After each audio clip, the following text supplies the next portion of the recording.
गुज़ारते न सही सही ऑप्शन खुले रखो ना खाली यूएस को ने उन का सवाब जो को वेस्ट है कनाडा खोड़ इन माना उते ता जो बिल्कुल जिते इंटरेस्ट ठई को जे एग्जैक्टली पर असा प्रोटेक्शन के उन का आग में बसा के असा प्रोटेक्शन ओनर केरन उन्हनि प्रोटेक्शन वरतो आहे ॾही प्रोटेक्शन प्रोडक्शन किथां वठो न प्रोटेक्शन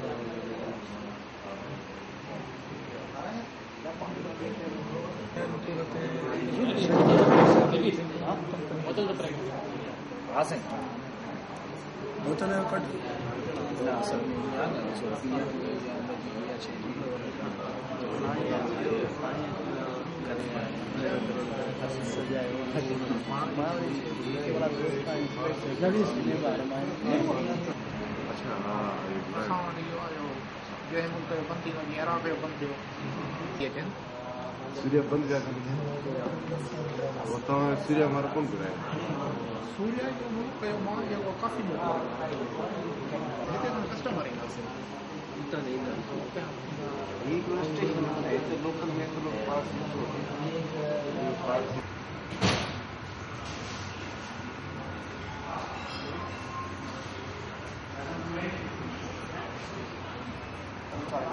आ जाए करो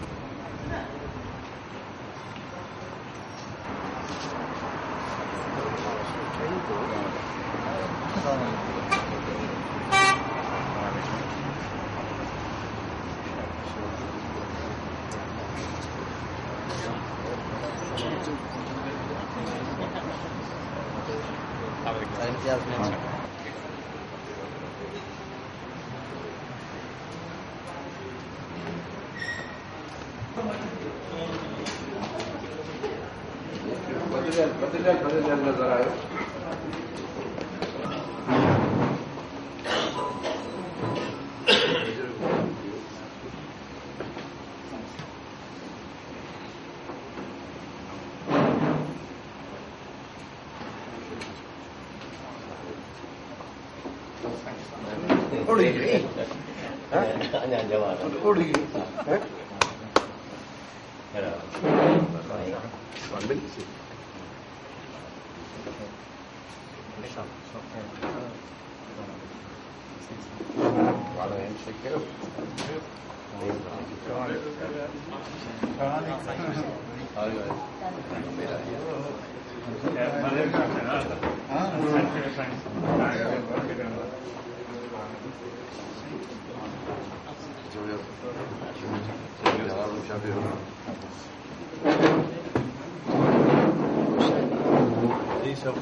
थोड़ी चेंज तो थी उम्र की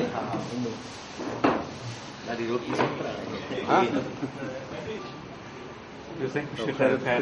ठीक ठाक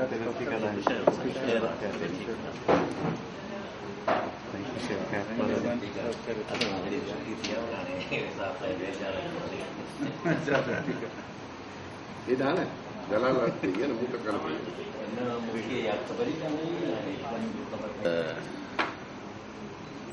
ड्राइवर कहीं जी साईं ड्राइविंग पियो करे मुझे भला स्पीकर खोल न कर वापस वरी को आपको मजदूरी करे कम से देला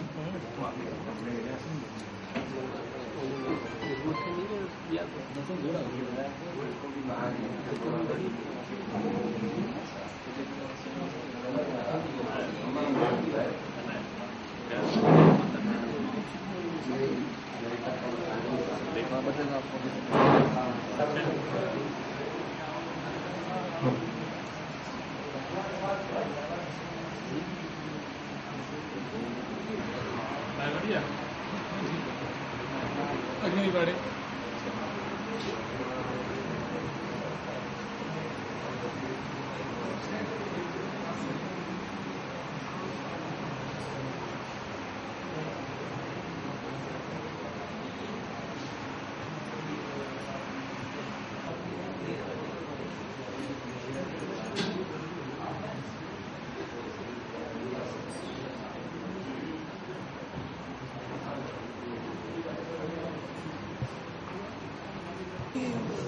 उन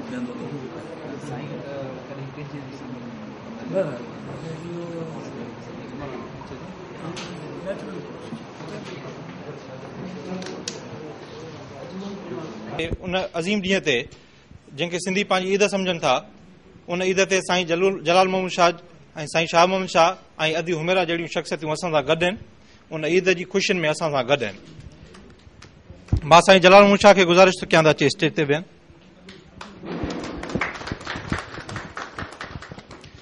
उन खां पोइ गुज़ारिश आहे अदी हुमेरा खे त अचे स्टेज ते वेहनि। साईं शाह मोहम्मद शाह खे गुज़ारिश आहे त अचे स्टेज ते वेहनि। साईं हे सॼो गॾियल आहे साईं, स्टेज का बि न आहे। हा,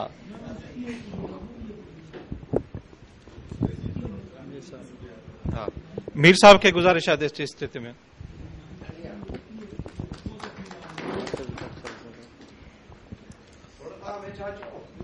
हा,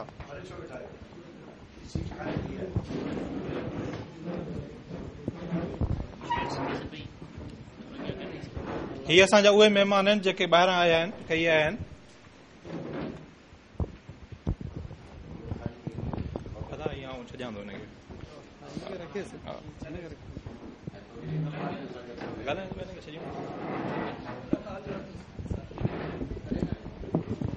कंवल गुल मां कोको न थियो आहे न थींदो, बुखारीअ खां धोको न थियो आहे न थींदो, मलायन जो थन जीजल जी लोको, अहिड़ो को बि थोको न थियो आहे न थींदो।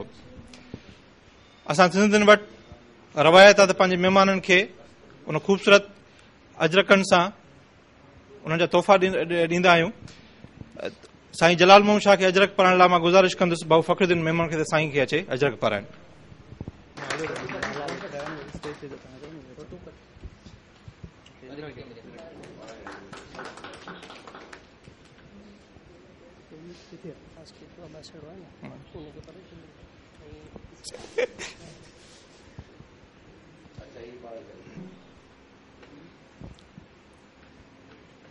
अब्बासी खे गुज़ारिश आहे त अचे हिकिड़ो क़ौमी कलाम ॿुधाए। अख्तियार अब्बासी।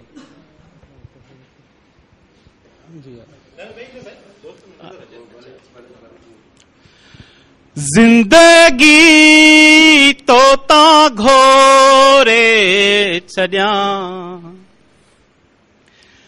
गेरते सिंध जी पासबां, सिंध मुंहिंजी ओ मिठड़ी अमा, जिंदगी तोता घोरे छॾिया,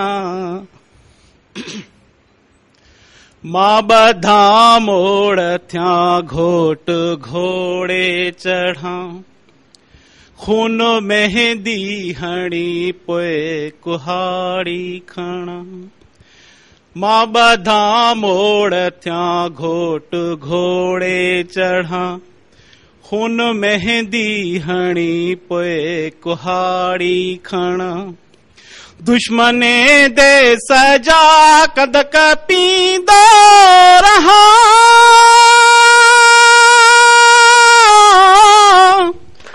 शल तोता शहीद थिया, जिंदगी तोता घोरे छॾिया,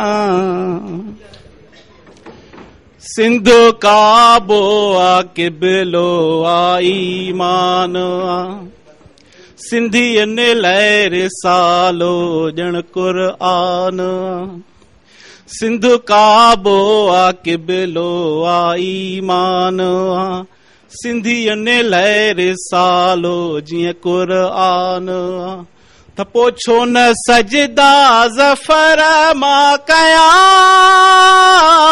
जिंदगी तोता घोरे छॾिया, गेरते सिंध जी पासबां, सिंध मुंहिंजी ओ मिठड़ी अमा, जिंदगी तोता घोरे छॾिया। जी संजी असांखे मरण जो सलीको अचे, अवां पंहिंजा मक़्तल सजाए रखो, वॾे वलवले सां वरी को अचे।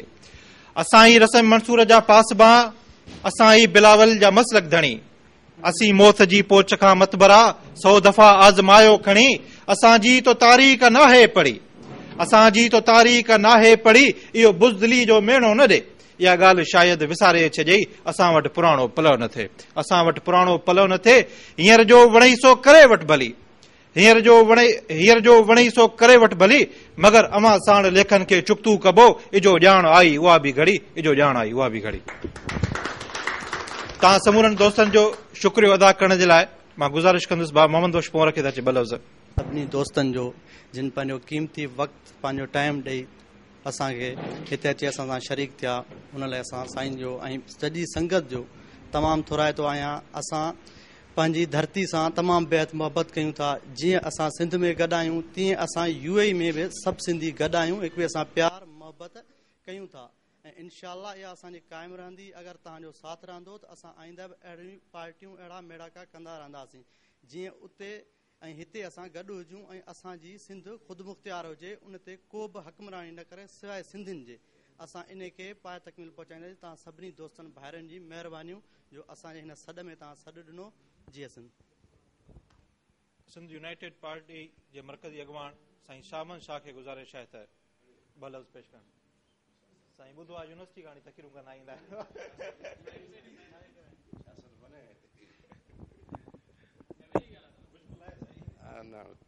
चयो त बीह था चओ त बीह छा कयूं मुश्किल आहे बिस्मिल्लाह रहमान रहीम मोहतरम सैयद जलाल महमूद शाह सदर सिंध यूनाइटेड पार्टी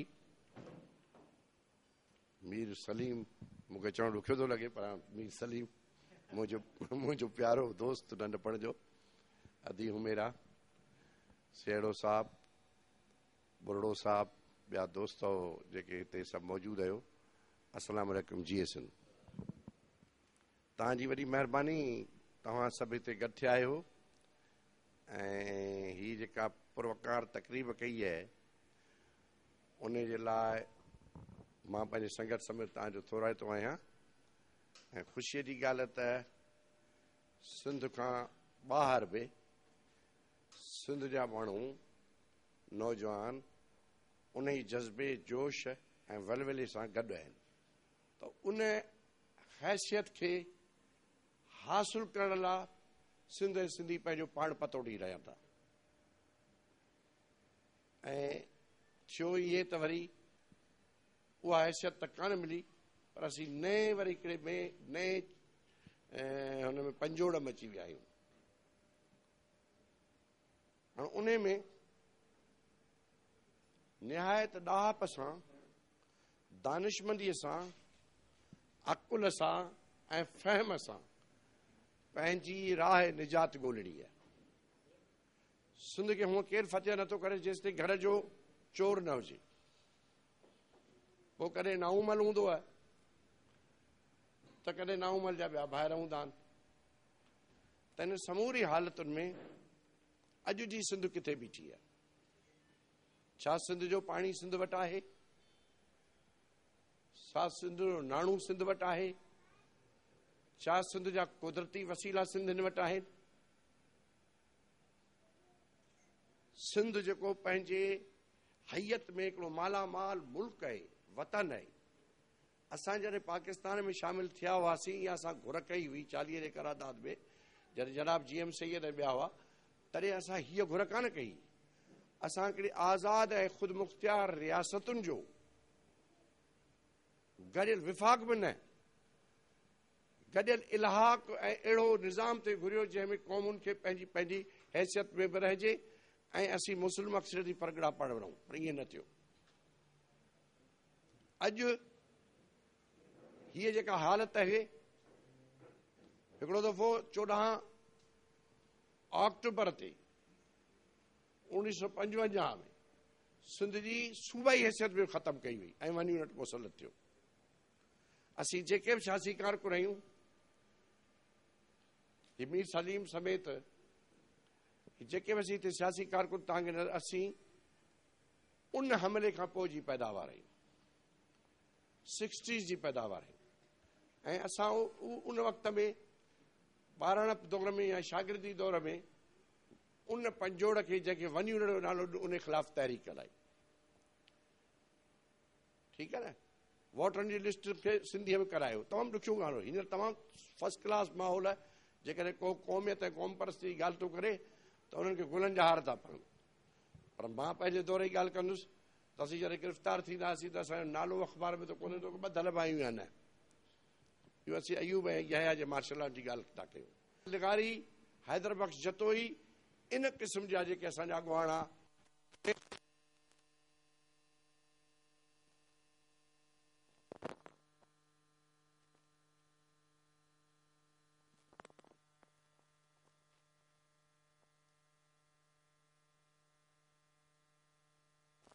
गॾिजी सिंध जे दानिश्वरनि, अदीबनि, मुहक़क़नि गॾिजी वञी उन ख़िलाफ़ तहरीक हलाई जो अॼु सिंध जी सूबाई हैसियत।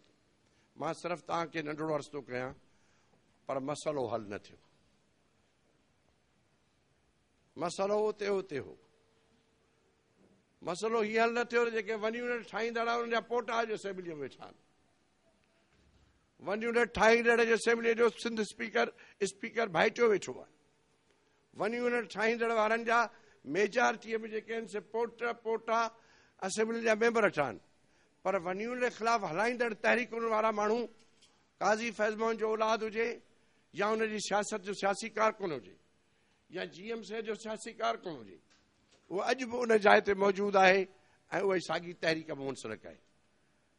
त इहो इन करे आहे त घर जो चोर असां ते क़ाबिज़ आहे ऐं असां इन करे बि ग़ुलाम आहियूं जो क़ौमूं आज़ादु थींदियूं आहिनि उनजो दानिश्वर बाशऊर हूंदो आहे, उहा रीढ़ जी हॾी हूंदो आहे। ऐं दानिश्वर पैदा थींदो आहे विचोले तबिके मां, ऐं दानिश्वर रीढ़ जी हॾी हूंदो आहे, क़ौम खे डायरेक्शन ॾींदो। जीअं बंगाल खे ॾिनो असांजो दानिश्वर माफ़ीअ सां, असांजो दानिश्वर ब्यूरोक्रेसीअ मां पैदा थियो। उनजो मसइलो ट्रांसफर पोस्टिंग थी वई ऐं उहो ईंदड़ वक़्त जे हुक्मराननि सां गॾु रहियो। हीअ अॼु जेका बि ज़ुल्म आहे, सिंधी ॾाढे जज़्बे सां 70 खां वठी हिकिड़े ट्रैक ते हलिया आहिनि। सिंधी जज़्बे सां 70 खां वठी हिकिड़े ट्रैक ते हलिया आहिनि, वन वे ट्रैफिक ते हलिया आहिनि ऐं ॾाढे सुठे नमूने सां उन हिकिड़े ट्रैक खे कामयाबु कराईंदा आया आहिनि। पर छा उन मां कुझु हासिलु थियो? जवाब न। उन्हनि जॾहिं बि आयो, जॾहिं बि उन्हनि जो वक़्तु आयो त 73 जो आइन हुजे त सूबाई ख़ुदि मुख़्तियारी बि ख़तमु, ऐं जेकॾहिं को वरी ॿी का शइ अचे त मुल्की हींअर दफ़ा थर कोल बि ख़तमु।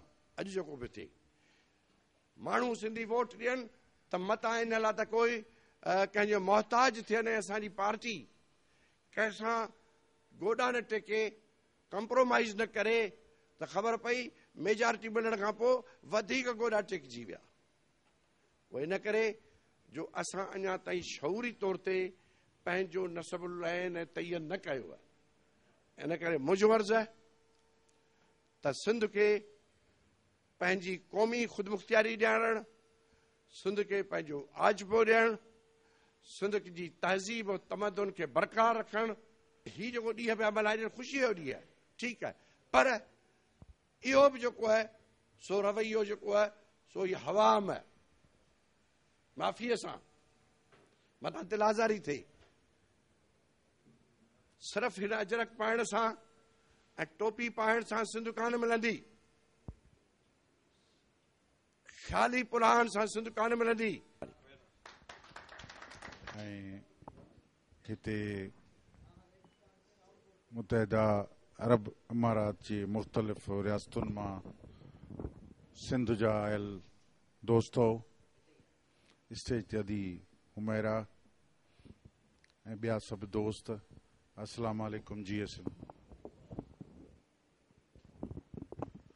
दोस्तो, साईं शाह मोहम्मद शाह कुझु बुनियादी ऐं तारीख़ी ॻाल्हियुनि ते रोशनी विझी वियो। सम्झ में नथो अचे त अॼु जे हवाले सां ॻाल्हाइजे छा, पर का नई वरी ॻाल्हि कंदासीं।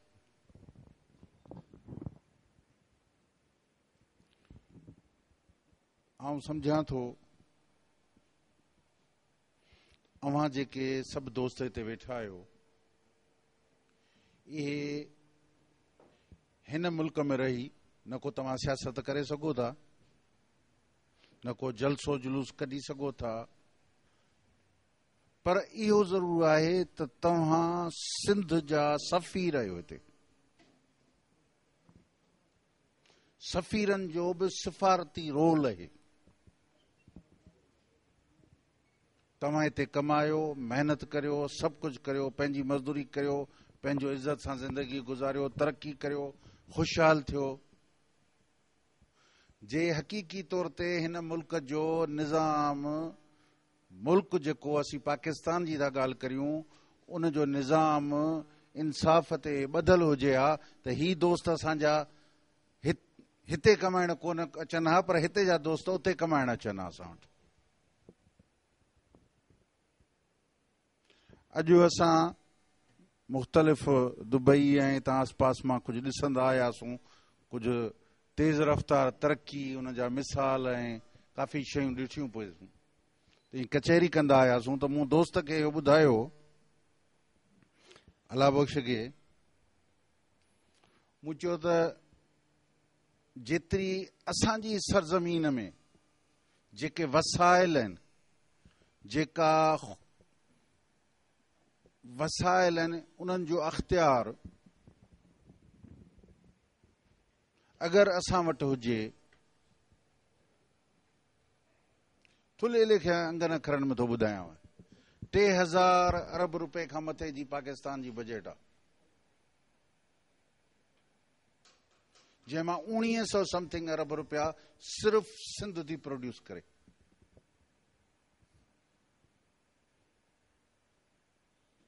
अगर ये वसाइल हुजन बेहतर हुकुमरानी के जरिए, तो सिंध जे लेफ्ट हैंड ते 2 पैरेलल हाईवेज ठही सघन था, ऐं सिंध जे राइट बैंक ते 2 पैरेलल हाईवेज ठही सघन था, ऐं घट में घट 6 पुलियूं अगर इंटर कनेक्ट कजन तो सजी सिंध 24 कलाकनि जे अंदर हर एक ज़िलो घुमी सघे थो। ही त असां रेगिस्तान ॾिठा, कुझु चंद साल अॻु में ही ॾिठा, ऐं हिननि जेके हाईवेज ठाहे ऐं अलाए छा जो छा करे छॾियो आहे, इहो हिन जो मिसाल वाज़े आहे। इहा ख़ुशहालीअ जो ख़्वाब 21वीं सदीअ में ख़ुशहाल सिंध जो तस्वुर हर जेको सिंध में क़ौमी जज़्बो रखंदड़ आहे उन जे दिलि में आहे। उनखे ॿुधाइण जी का ज़रूरत कान्हे, पर ॻाल्हि इहा आहे त मुल्क जेसीं ताईं असां मुल्क जे सियासी निज़ाम में हिसेदारी न कंदासूं, हिसो न वठंदासूं, कामयाब न थींदासूं, तेसीं ताईं असां इनखे तब्दील न करे सघंदासूं, ख़ाली न को जलसनि ते, न को जुलूसनि ते, न को नारनि ते। ऐं इहो अज़म खणी असां गुज़िश्ता 3-4 सालनि जे अंदरि मुख़्तलिफ़ तरीक़नि सां हीला बहाना करे ऐं सिंध जी सियासत में सिंध यूनाइटेड पार्टी घड़ी आहे। असां इहो अज़म खणी रखिया आहियूं ऐं तव्हांजे नेक तमन्नाउनि ऐं ख़्वाहिशुनि जी बि ज़रूरत आहे असांजे लाइ। त गैर वाज़िब मौक़ुफ़ न हुजे, गैर वाज़िब तस्वुर न हुजे। साईं शाह मोहम्मद शाह हींअर हाणे ॻाल्हि कई त बाबा ॾियारा मल्हायो, पर चोर ऐं चाकी ॿई गॾु हुजनि, चोर ऐं मालिक ॿई हुजनि, इहा ई ॻाल्हि आहे।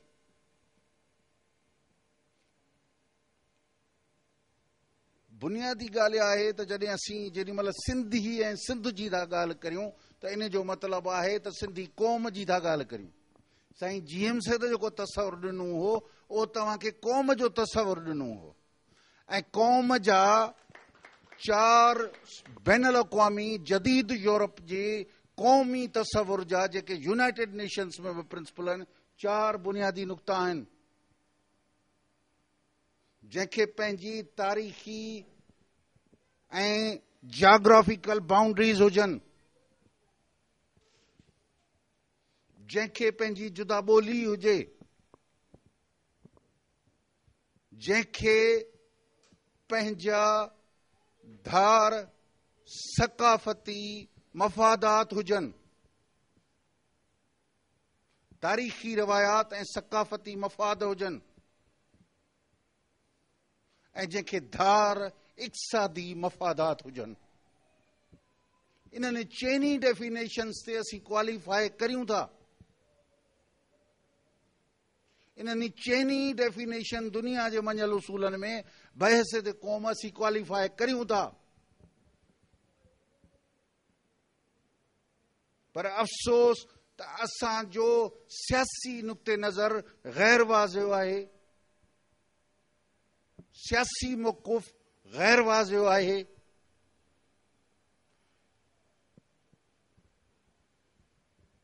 आज़ादीअ जा दोस्त हिकिड़ी ॻाल्हि कनि था, ठीकु आहे, पंहिंजी जाइ ते आहे, पर फेडरेशन जे अंदरि इंसाफ़ जो उसूल खे बि मञण जे लाइ तयारु न आहिनि। त पाकिस्तान जी फेडरेशन जे अंदरि असीं इंसाफ़ ऐं बराबरीअ जे हक़ में रहंदासूं, इन जे लाइ बि तयारु कोन्हे। या घुर करण लाइ बि को बि सिंध जो क़ौमी असेंबली जे अंदरि हिकु बि मेंबर खयो हुजे त मूंखे ॿुधायो। अॼु खां वठी 40 साल थिया आहिनि या 62 साल थिया आहिनि कॾहिं इहो चयो हुजे त असांखे बराबरीअ जे बुनियाद ते रहंदासूं फेडरेशन जे अंदरि। कतई न,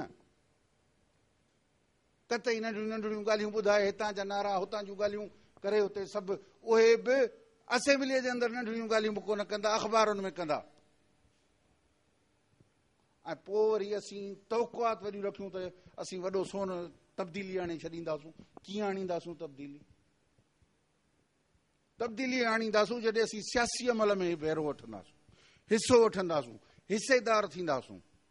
असां सिंध जो तसवुर त तमामु 21वीं सदीअ में जदीद दुनिया जे मुताबिक़त सां रखियो हो, पर असां पंहिंजा रहियल खुयल टपड़ बि विञाए वेठासूं, इन करे जो इन्हनि खे बि न संभालियोसूं, इन्हनि खे बि न संभाले सघियासूं। जेके असांजा हुआ उहे बि असीं विञाए वेही रहिया आहियूं।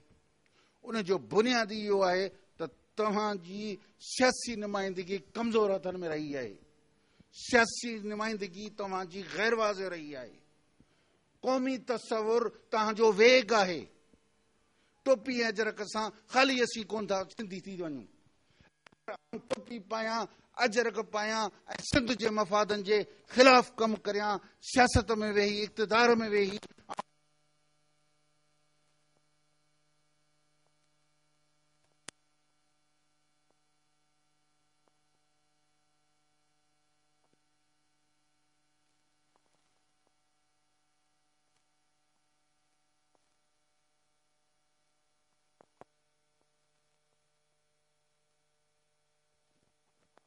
अंसर रहे, असांजे क़ौमी मफ़ादनि जो हिकिड़ो अंसर रहे। पर कल्चर या सकाफ़त कुल न आहे, इहो हिकिड़ो नुक़्तो आहे। अॼु असीं जदीद दुनिया में रहूं था, हिते अबूधाबी में कमायूं था, दुबई में कमायूं था, शारजा में कमायूं था, सभिनी हंधि कमायूं था। हिते त असीं पेंट बि पायूं था, सलवार कमीज़ खां सवाइ असांखे जदीद दुनिया में जीअणो बि आहे। असांखे जदीद दुनिया में तरक़ी बि करणी आहे। असांखे बैन अल-अक़वामी मफ़ादनि जी बार बार निकिरी वञे बार बार त असांखे जदीद दुनिया जे तक़ाज़ाउनि खे सम्झणो आहे, उन जे मुताबिक़त सां रहणो आहे। असांखे बैन अल-अक़वामी अमन जो में बि हिसेदार थियणो आहे, दुनिया जी तरक़ीअ में बि हिसेदार थियणो आहे ऐं पंहिंजी क़ौमी तरक़ी बि करणी आहे। जेसीं ताईं असांजे सियासी प्रोग्राम में गैर वाज़िह आहे त बिना सियासी प्रोग्राम जे का बि शइ असांखे बचाए न सघंदी। को केॾी महिल को ही नारो हणाए छॾींदो, को हू हणाए छॾींदो, केॾी महिल आऊं हणाए छॾींदुसि। असांजे नारनि सां मसइलो कोन थींदो जेसीं ताईं असां पंहिंजो सियासी निज़ाम न बदिलींदासीं। सियासी निज़ाम जेको असांजे क़ौमी मफ़ादनि जे मुताबिक़त सां हुजे।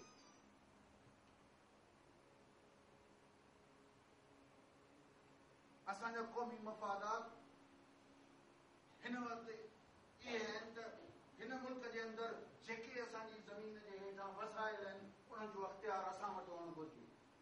हिन मुल्क जी जेके टैक्सेशन जा जेके निज़ाम आहे उन्हनि ते अख़्तियार असांजो हुअणु घुरिजे।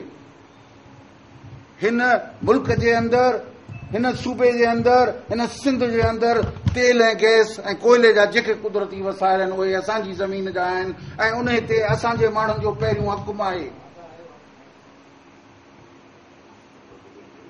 चऊं त बाबा सभु पाकिस्तानी आहियूं, सभु बराबरि आहियूं, इन जो मतिलबु आहे त पहिरीं तव्हांजे ज़मीन ते अगरि हिन मौजूदु आइन जे पाकिस्तान जे तहत इन जो आहे त तव्हांजो लोकल हक़ खां वधीक पहिरीं सरहद जे माण्हूअ जो तव्हांजे ज़मीन ते ओतिरो ई हक़ आहे जेतिरो तव्हांजो आहे। जेको जोईअ जे माण्हू जंहिंजे ज़मीन जे हेठां गैस निकिरी रही आहे उन जोईअ जे माण्हू जो ओतिरो हक़ आहे ऐं कश्मीर वारे माण्हूअ जो ओतिरो ई हक़ आहे इन निज़ाम जे तहत। कतई न, इहो निज़ाम इंसाफ़ ते ॿधल कोन्हे, इहो बराबरीअ जे बुनियाद ते ॿधल कोन्हे। उनखे कीअं चेंज कंदासूं? उनखे असीं सियासी निज़ाम जे ज़रिए त कंदासूं। सियासी कंहिं इहो मुंहिंजी रुगो सोच, अगरि इहा मुंहिंजी जेका वॾी वेठो ॻाल्हियूं करियां, इहा सोच अगरि आउं रुगो लेक्चर जे बुनियाद ते करे छॾियां त इहो आउं कुझु कोन करे सघंदुमि। जेसि ताईं असीं सियासी जमायत पंहिंजी उन में हिसेदारी करे असां वाज़िब पंहिंजी घुर न कंदासूं ऐं पूरी सिंध जे माण्हुनि खां इहा घुर न कराईंदासूं, तेसीं ताईं असां पंहिंजी बहितरी जे तरफ़ पेशकदमी नथा करे सघूं। अफ़सोस इहो आहे अञा ताईं सिंध पंहिंजे बुनियादी फिक्र जे लाइ पेशकदमी न करे सघी आहे, पहिरीं ॾाको वक़्त न करे सघी। उन में केरु ॾोहारी आहे, केरु भाईवारा सिंध खे ॼाणीअ अॼु असांजो मौज़ून आहे, पर तव्हां खां लिकल कोन्हे। सिंध जो आम माण्हू तव्हां हिते अची कमायो था, रोज़गार करियो था। सिंध जो माण्हू रुगो इन ते ख़ुशि आहे त असांखे सरकारी नौकिरी मिले। बाबा नौकिरी त मिले, 1900 अरब रुपया तव्हांजो टैक्स आहे। 1900 अरब जा रिसोर्सिस सिंध ते लॻनि त केतिरी सिंध सोनी थी पए, केतिरियूं जॉब अपॉर्चुनिटीज़ क्रिएट थी पवनि जो तव्हां हिते कमाइण जे बजाए उते कमायो। इहो ई जेके हिते मज़दूरियूं तव्हां जंहिं नौजूं था करियो पंहिंजे सरज़मीन ते करियो। अफ़सोस इहो आहे त उहे शयूं कोन थियूं थियनि, छो त असां हिन सियासी निज़ाम में बराबरि जा शरीक न आहियूं, न हिसेदार रहिया आहियूं, न ई असां घुर कई आहे। उन घुर जो पैगाम इहो सियासी प्रोग्राम सिंध यूनाइटेड पार्टीअ वटि वाज़ ऐं क्लियर तस्वुर आहे। असांखे यकीन आहे त असां पंहिंजे प्रोग्राम सां अॻिते वधंदासीं ऐं सिंध जे माण्हुनि खे इहा जे अगरि हक़ीक़त न मञियूं त असीं पंहिंजो क़ौमी वजूद विञाए बि सघूं था।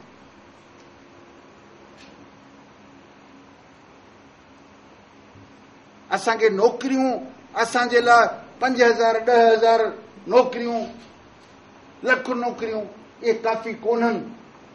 असांजूं ज़रूरतूं इन खां वधीक आहिनि, असांजो औलाद इन खां वधीक आहे, असांजो पेट इन खां वधीक आहे।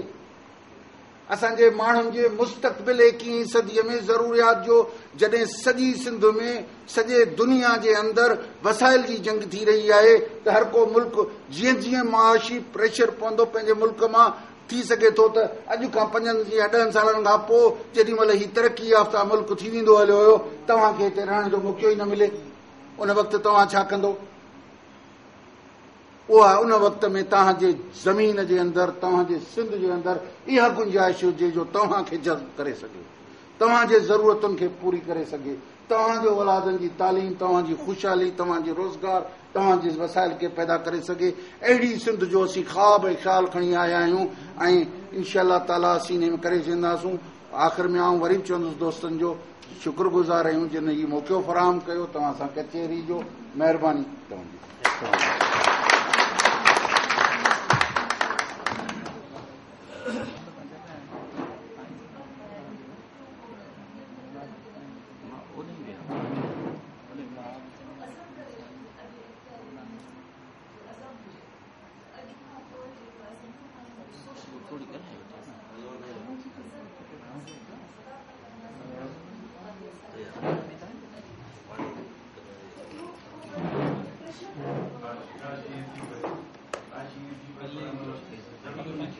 लाइट बंद कर।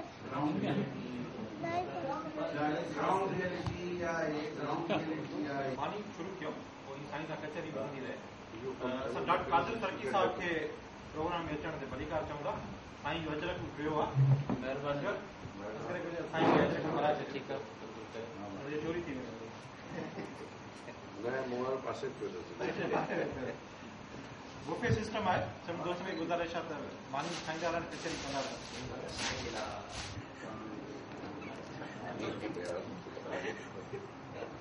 भाई खाई फिनिश कर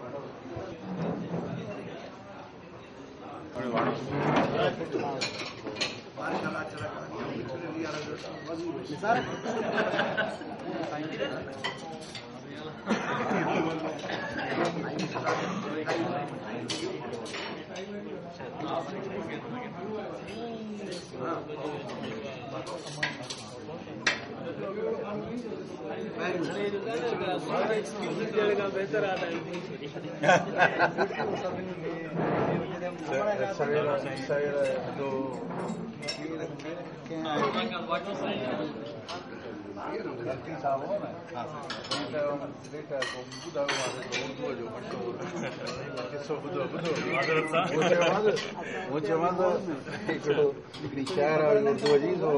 मुशाइर लेट पहुची लेट थी मथे चढ़ी उथंदे शहर पड़ी मैं लेट हुई मैं लेटी मैं लेट हुई मैं लेटी थी कोई मेरे ऊपर लेटा था इजहार मोहब्बत से उठ न सकी क्योंकि वो मेरा प्यारा बेटा था